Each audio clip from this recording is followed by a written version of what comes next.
Do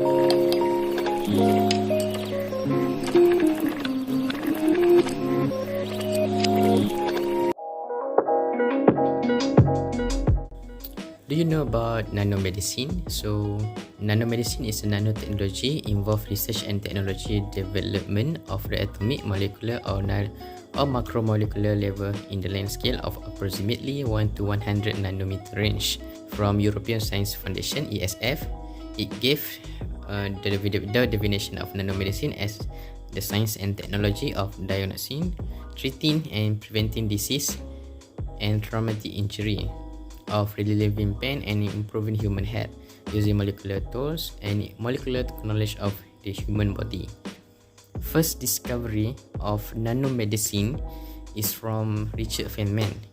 On December 29, he gave a radical lecture at an American Physical Society meeting at Cambridge, and the title is about there's a plenty of room at the bottom. At that time, Feynman suggested that it should be possible to make machine or a nanoscale that arrange the atoms the way we want, and also do a chemical synthesis by mechanical manipulation. So next is a Professor Nario Taniguchi from Tokyo Science University. He introduced the term of nanotechnology in year 1974. He described about the nanotechnology as the processing of suppression, consolidation, and deformation of material by one atom or by one molecule. So, in year 1980, Dr. K. Eric Dressler promoted nanoscale phenomena through books. First book is Engine of Creation, The Coming Era of Nanotechnology. Second book is Nanosystem, Molecular Machinery, Manufacturing and Computation. He was presented the first PhD in nanotechnology.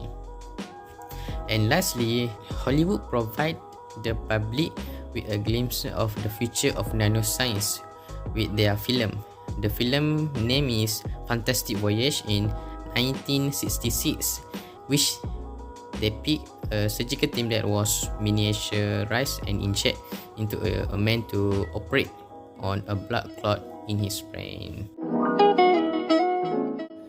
You must be wondering where nanomedicine are being used.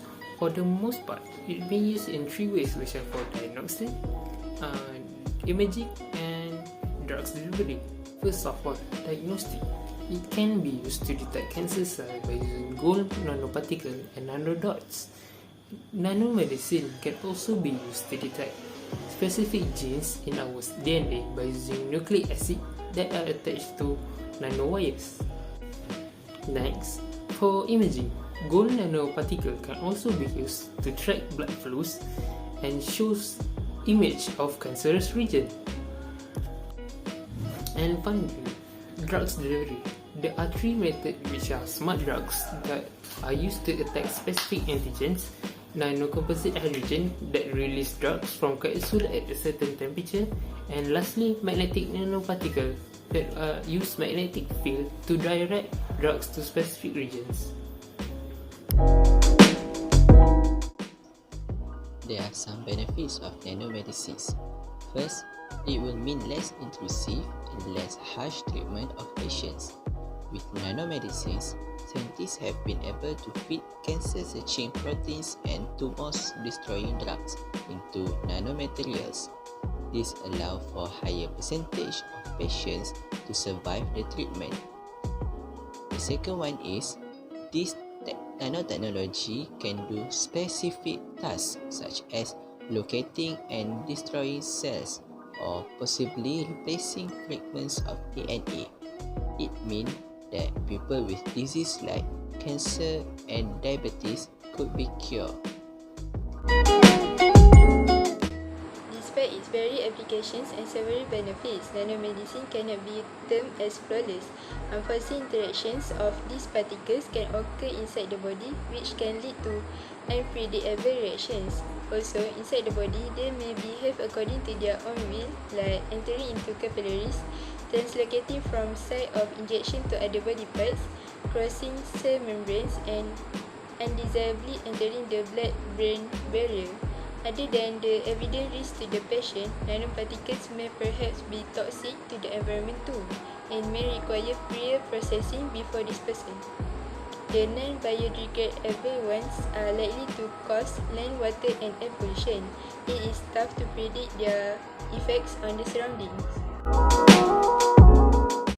In conclusion, although realization of the full potential of nanomedicine may be years or decades away, recent advances in nanotechnology, which related to drug delivery, diagnosis and drug development, are beginning to change the landscape of medicine. The possibilities are endless but will take time to develop. Nanotherapies could, in the long term, be much more economical, effective and safe, and could greatly reduce the cost of current medical procedure. So, nanomedicine is the future medicine.